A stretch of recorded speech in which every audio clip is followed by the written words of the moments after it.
മലയാളത്തിലെ ചലച്ചിത്ര താരങ്ങളുടെ അഭിനേതാക്കളുടെ സംഘടനയായ അമ്മയിലേക്ക് ഇലക്ഷൻ നടക്കാൻ പോവാം. ഒപ്പം നിർമ്മാതാക്കളുടെ സംഘടനകളിലേക്കും ഇലക്ഷൻ നടക്കുന്നു. അപ്പോൾ നിരവധി പേര് നോമിനേഷൻ കൊടുക്കുന്നുണ്ട്.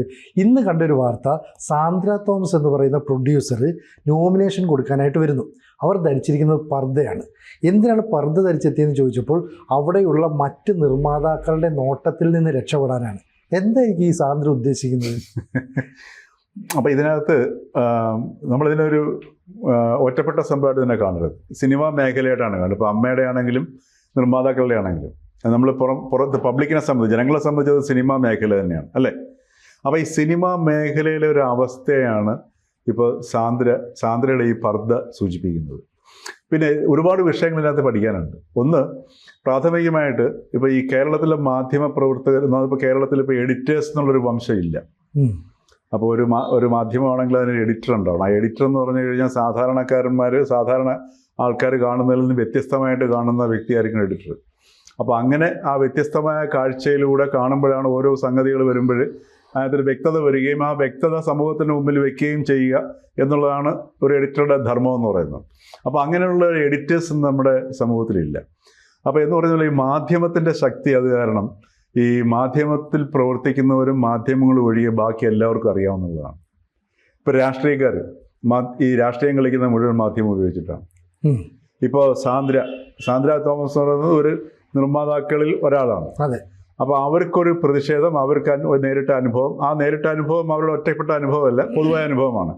പക്ഷേ ഒരു പ്രസ്ഥാനത്തിന് പോലും കഴിയാത്ത രീതിയിൽ പെട്ടെന്ന് അവരൊരു വസ്ത്രം ഇട്ടുകൊണ്ട് വന്ന് ഈ നോമിനേഷൻ കൊടുക്കാൻ വന്നതോടുകൂടി അവർ ആ മെസ്സേജ് സമൂഹത്തിലേക്ക് വിട്ടു. അപ്പോൾ ഈ ഇത് ശരിക്കും പറഞ്ഞാൽ മാധ്യമ പഠന വിഷയമാണ്. എന്തുകൊണ്ടത് മാധ്യമങ്ങൾ തിരിച്ചറിയുന്നില്ല എന്നുള്ള വിഷയമുണ്ട്. അപ്പം കേരളത്തിലെ മാധ്യമങ്ങൾക്ക് ഈ പറഞ്ഞതുപോലെ ആർത്തി പൂണ്ട് അല്ലെങ്കിൽ ദാരിദ്ര്യം പൂണ്ട് ഇങ്ങനെ ദാഹിച്ച് നടക്കുകയാണ് ചെയ്യുന്നത്. എന്ന് വെച്ച് കഴിഞ്ഞാൽ റേറ്റിംഗ് കിട്ടാൻ വേണ്ടിയിട്ട് ഞങ്ങളുടെ ചാനലിൽ കാണുക, ഞങ്ങളുടെ ചാനലിൽ കൂടുതൽ ആൾക്കാർ കാണുക. അപ്പോൾ അങ്ങനെ ഒരു ദാരിദ്ര്യ അവസ്ഥയുണ്ട്. അപ്പോൾ ഈ ദാരിദ്ര്യവും പിന്നെ ആഗ്രഹവും കൂടെ വരുമ്പോൾ ആർത്തി വരും. അത് ഈ ദാരിദ്ര്യത്തിൽ വസിക്കുന്നത് ദാരിദ്ര്യം എന്ന വ്യത്യാസമുണ്ട്. ദാരിദ്ര്യം എന്ന് പറഞ്ഞാൽ നിങ്ങൾക്ക് ഇപ്പോൾ എന്തെങ്കിലും ഇല്ലായ്മ ഉണ്ടെങ്കിൽ അത് ഫില്ല് ചെയ്ത് കഴിഞ്ഞാൽ ദാരിദ്ര്യം കഴിയും. പക്ഷേ ദാരിദ്ര്യത്തിൽ വസിക്കുക എന്ന് പറഞ്ഞു കഴിഞ്ഞാൽ ആ ഒരു ചിന്താഗതിയിൽ നിൽക്കുക എന്നുള്ളതാണ്. ഇപ്പോൾ നമ്മുടെ കേരളത്തിലെ മാധ്യമങ്ങളുടെയൊക്കെ മുഖ്യധാരാ മാധ്യമങ്ങളുടെ അവസ്ഥ ആ ഒരവസ്ഥയിൽ നിൽക്കുക എന്നുള്ളതാണ്, ദാരിദ്ര്യത്തിൽ വസിക്കുക എന്നുള്ളതാണ്. അപ്പോൾ അതുകൊണ്ട് എന്ത് കിട്ടിയാലും നമുക്ക് റേറ്റിംഗ് എന്നുള്ള ചിന്തയിലേക്ക് ഒരു കണക്ട് ചെയ്യും. അപ്പോൾ അതിനെ മുതലെടുത്തുകൊണ്ടാണ് ഇപ്പോൾ ഈ സാന്ദ്ര ഇപ്പോൾ ഇങ്ങനെ വന്നിരിക്കുന്നത്. മാത്രമല്ല, ഈ കഴിഞ്ഞ ഒരു വർഷം, ഇപ്പോൾ ഒരു ഓണം കഴിഞ്ഞ് അടുത്ത ഓണം വരാൻ പോകുന്നു. കഴിഞ്ഞ ഓണത്തിന് ചാനലുകളൊന്നും തന്നെ ഈ നായികമാരുടെയും നടന്മാരുടെയും സൂപ്പർ സ്റ്റാറുകളുടെയും ഒന്നും നിങ്ങൾ രാവിലെ ഇഡ്ഡലി കഴിക്കുമ്പം വെള്ളച്ചമ്മന്തിയാണോ ആദ്യം ഒഴിക്കുന്നത് അതോ ചുമന്ന ചമ്മന്തി ഒഴിച്ചിട്ട് സാമ്പാർ ഒഴിക്കുകയാണോ എന്നുള്ള പരിപാടി കാണിച്ചില്ല.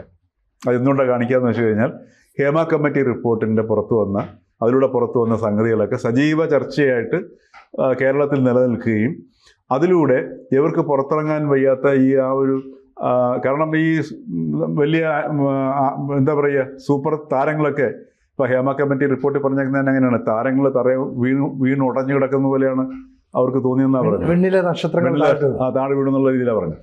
അപ്പോൾ അതുകൊണ്ടാണ് കഴിഞ്ഞ ഓണത്തിന് അവസാനം പ്രധാനപ്പെട്ട ചാനലുകളൊക്കെ ഈ മന്ത്രിമാരെ വിളിച്ചിട്ടുള്ള ഏർപ്പാടിലൊക്കെ ആയിരുന്നു. ഇപ്രാവശ്യം നോക്കിക്കണം, ഇപ്രാവശ്യം വീണ്ടും സൂപ്പർ സ്റ്റാറുകളും നായികമാരും നടന്മാരും ഒക്കെ വീണ്ടും ഓണത്തിന് വരും. ഇതിനിടയ്ക്ക് ഈ ഹേമ കമ്മിറ്റി റിപ്പോർട്ട് ഹൈക്കോടതിയുടെ മുമ്പിൽ വന്നു.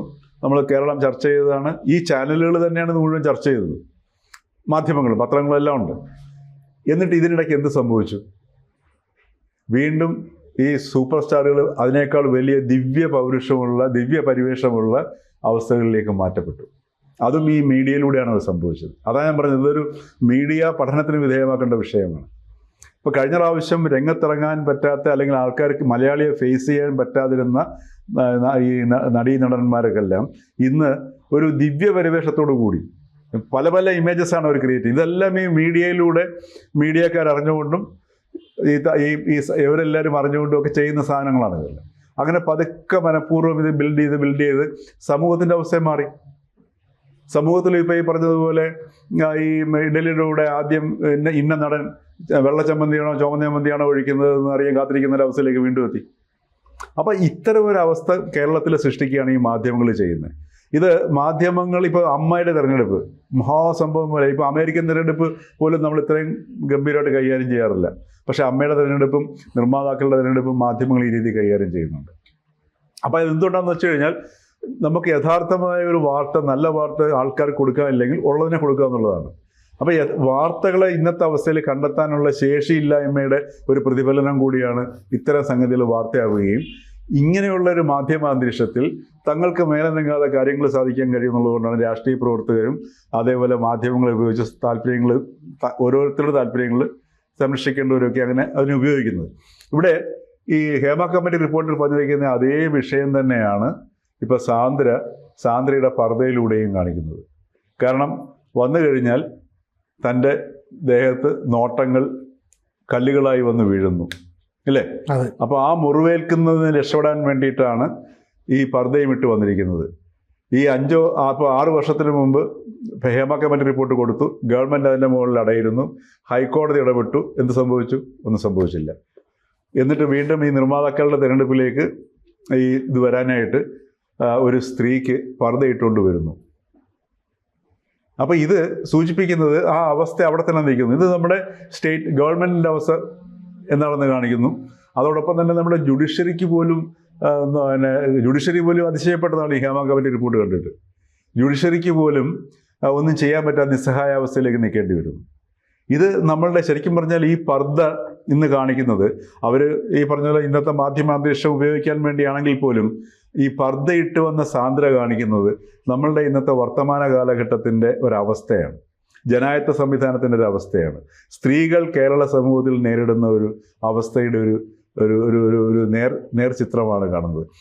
ഈ 2 ദിവസം മുമ്പ് നമ്മുടെ VS-ന്റെ ഈ ശവസംസ്കാരത്തിനല്ലേ മറ്റേ മൃതദേഹം കൊണ്ട് ഇങ്ങോട്ടുള്ള വരവുണ്ടായിരുന്നല്ലോ. കാരണം ഞാനതിന് വിലാപയാത്ര എന്ന് പറയുന്നില്ല കേട്ടോ. കാര്യം ഭാരതീയമായ ഒരു സംസ്കാരത്തിൽ വിലാപയാത്ര എന്നൊരു സങ്കല്പം ഇല്ല. അപ്പോൾ അതുകൊണ്ട് അതൊരു പാശ്ചാത്യമാണ് വിലാപയാത്ര എന്ന് പറയുന്നത്. ഇപ്പോൾ നമ്മളുടെ അടുത്ത തമിഴ്നാട്ടിലൊക്കെ ആണെങ്കിൽ അടിയും പിടിയും ബഹളവും കൊട്ടും ആഘോഷമായിട്ടാണ് കൊണ്ടുപോകുന്നത്. അപ്പോൾ ഇത്തരത്തിലുള്ള ഇതൊരു പ്രശ്നമാണ്. നമ്മളുടെ ഈ കേരളത്തിലെ മാധ്യമങ്ങളെയൊക്കെ മെയിനായിട്ട് നയിക്കുന്നത് ഈ പാശ്ചാത്യ വീക്ഷണമാണ്. അപ്പോൾ അത് വളരെ പരിമിതമായ കാഴ്ചയാണ്, മനസ്സിലായില്ലേ? അപ്പോൾ അത്തരം പരിമിതമായ കാഴ്ച ഉള്ളിടത്താണ് ഈ സ്ത്രീയെയും വെറും ശരീരമായിട്ടേ കാണാൻ പറ്റത്തുള്ളൂ. വലിയ സംഗതികളൊക്കെ പറയും, ജെൻഡർ ഇക്വാളിറ്റി, ജെൻഡർ ജസ്റ്റിസ്, ഇങ്ങനെയൊക്കെയുള്ള സംഗതികൾ, അതുപോലെ ഫ്രീ സെക്സ്, പിന്നെ എന്താ അതിന് കുഴപ്പം, ടീനേജേഴ്സിന് സെക്സ് തോന്നിക്കാൻ ചെയ്യാൻ എന്താ കുഴപ്പം, ഇങ്ങനെയൊക്കെയുള്ള വലിയ ബുദ്ധിജീവികൾ, സ്ത്രീകളും പുരുഷന്മാരും ഒക്കെ വന്നിട്ട് നമ്മുടെ ചാനലിലൊക്കെ ഇരുന്ന് ചർച്ച ചെയ്യും. പക്ഷേ എന്നിട്ടും ഇതൊക്കെ സംഭവിക്കുന്നത് എന്തുകൊണ്ടാണെന്ന് വെച്ച് കഴിഞ്ഞാൽ ഈ പരിമിത കാഴ്ചയുടെ പ്രശ്നം കൊണ്ടാണ്. സ്ത്രീയെ വെറും ശരീരമായിട്ട് മാത്രമേ ഇപ്പം ഈ ഓരോ ഡിസ്കഷൻസ് കഴിയും തോറും, ഇപ്പം ഈ സാന്ദ്രയുടെ ഈ പർദ്ദയായിട്ടുള്ള വരവ് പോലും സ്ത്രീയെ വെറും ശരീരമാണ് എന്ന് ഉറപ്പിക്കുന്ന ഒരവസ്ഥയിലേക്ക് മാറുക ചെയ്യും. അല്ല, ഇതിനകത്ത് വേറെ പ്രശ്നമുണ്ട്. കാരണം ഇപ്പം സിനിമാ മേഖലയിൽ പുരുഷ കേന്ദ്രീകൃതമാണ് എല്ലാ കാര്യങ്ങളും എന്ന് പറയുന്നുണ്ട്. ഇവിടെ നിർമ്മാതാക്കളുടെ സംഘടനയ്ക്കുള്ളിൽ ഈ സാന്ദ്രയുമായിട്ട് നിർമ്മാതാക്കളുമായിട്ട് വലിയ പ്രശ്നമുണ്ട്. അപ്പോൾ ആ പ്രശ്നമുണ്ട്. അതിൻ്റെ ഇടയ്ക്ക് അവിടെ ഒരു ഇലക്ഷൻ നടക്കുന്നു. സത്യത്തിൽ അത് ആരുടെയും ശ്രദ്ധയിലധികം പെട്ടില്ല. പക്ഷേ അമ്മയിലേക്ക് ഇലക്ഷൻ നടക്കുന്നു, നോമിനേഷൻ കൊടുക്കുന്നു. അപ്പോൾ ഈ സാന്ദ്രയുടെ ഒറ്റ വരവ് കൊണ്ട് ഈ പറഞ്ഞതുപോലെ മീഡിയ അറ്റൻഷൻ നേടിയെടുക്കാൻ കഴിയും. അതല്ലേ ശരിക്കും ഇപ്പം നമ്മൾ തീർച്ചയായിട്ടും മീഡിയ അറ്റൻഷൻ, ശരിക്കും മീഡിയ അറ്റൻഷൻ എന്ന് പറഞ്ഞ അറ്റൻഷൻ കിട്ടി. എന്തിലേക്കാണ് നമ്മൾ അറ്റൻഷൻ പോകുന്നത്? ഒരു സ്ത്രീക്ക് ഒരു കുറേ ആണുങ്ങളിരിക്കുന്ന ഒരു സദസ്സിലേക്ക് ഒരു സ്ത്രീക്ക് കടന്നു വരാൻ പറ്റുന്ന സാഹചര്യം കേരളത്തിലില്ല. അസുരക്ഷിതത്വം. അതുകൊണ്ടാണ് പറയുന്നത്, ഒരു 18 വയസ്സുള്ള ഒരു പെൺകുട്ടി ഒരു ചാനലിൽ VS-ന്റെ ഡെഡ് ബോഡി കാണാനായിട്ട്, മൃതദേഹം കാണാനായിട്ട് നിൽക്കുന്ന ക്യൂവിൽ നിന്നിട്ട് ആ പെൺകുട്ടി പറയുന്നത് 18 വയസ്സോ 19 വയസ്സേ കാണത്തുള്ളൂ. VS ഉണ്ടായിരുന്നപ്പോൾ നമുക്ക് ധൈര്യമായിട്ട് വീട്ടിൽ പുറത്തിറങ്ങി പോകാൻ പറ്റായിരുന്നു. നമുക്ക് എന്തെങ്കിലും പറ്റിയാൽ ചോദിക്കാനും പറയാൻ ആളുണ്ടെന്നൊരു വിശ്വാസം ഉണ്ടായിരുന്നു. ഒന്ന് ആലോചിച്ച് നോക്കുക. ഈ സ്ത്രീകൾ മുഴുവൻ, എനിക്ക് തോന്നുന്നില്ല ഇത്രയധികം സ്ത്രീകൾ സ്വമേധയ കക്ഷി രാഷ്ട്രീയ ഭേദമന്യേ ഈ VS-ന്റെ ഈ ഭൗതിക ശരീരം കാണാൻ വേണ്ടി വന്നതുപോലെ വേറെ ഏതെങ്കിലും സന്ദർഭങ്ങളിൽ വന്നിട്ടുണ്ടോ സംശയമാണ്. അത് കേരളത്തിലെ സ്ത്രീകൾ അനുഭവിക്കുന്ന അസുരക്ഷിതത്വത്തിൻ്റെ ഒരു പ്രകടനമാണ് സാർ. അതേ അസുരക്ഷിതത്വം തന്നെയാണ് ഇപ്പോൾ സാന്ദ്ര ഈ പർദ്ദയിലൂടെ വന്ന് നമ്മളുടെ മുമ്പിൽ കാഴ്ചവെച്ചിരിക്കുന്നത്. ഇതൊരു സാമൂഹ്യ വിഷയമാണ്. ഇത് വെറും ഒരു സിനിമാ നിർമ്മാതാക്കളുടെ വിഷയമോ അല്ലെങ്കിൽ ഒരു ചെറിയ സിനിമാ മേഖലയുടെ പ്രശ്നം മാത്രമല്ല. ഇപ്പോൾ ഈ സാന്ദ്ര നമ്മളോട് കേരളത്തിലൂടെ മാധ്യമങ്ങളോട് പറഞ്ഞിരിക്കുന്നത് സ്ത്രീകളുടെ അസുരക്ഷിതത്വത്തിൻ്റെയും അവരനുഭവിക്കുന്ന സമൂഹത്തിലേക്ക് ഇപ്പം പഴയതുപോലെയല്ല, സ്ത്രീകൾ ഇറങ്ങുന്നുണ്ട്. അവരിറങ്ങുമ്പോൾ അനുഭവിക്കുന്ന ഈ നോട്ടത്തിൻ്റെ ഏരിയ ആണെങ്കിലും ശാരീരികമായിട്ടുള്ള ഏരിയ ആണ്. ഇപ്പം നമ്മൾ മാധ്യമങ്ങളിൽ കാണുന്ന വാർത്ത കാണില്ല, സ്ത്രീകളുടെ ഓരോതരം പീഡനങ്ങൾ അനുഭവിക്കുന്നു. പെൺകുട്ടികൾ, വിവാഹിതയായ സ്ത്രീകൾ കുട്ടികളായിട്ട് ആത്മഹത്യ ചെയ്യുന്നു. പിന്നെ പുതിയ കുട്ടികൾ വിവാഹം കഴിക്കാൻ താല്പര്യപ്പെടുന്നില്ല. ഇതെല്ലാം ഒരേ വിഷയമാണ്. ആ പൊതു വിഷയത്തിൻ്റെ ഒരു എന്താ പറയുക, ദൃശ്യാവിഷ്കരണമാണ് സാന്ദ്ര തോമസ് നടത്തിയത്. കൂടുതൽ വാർത്തകളും വിശേഷങ്ങളും നിങ്ങളിലേക്ക് എത്താൻ ABC മലയാളം സബ്സ്ക്രൈബ് ചെയ്യുക, ബെൽ ബട്ടണും അമർത്തുക.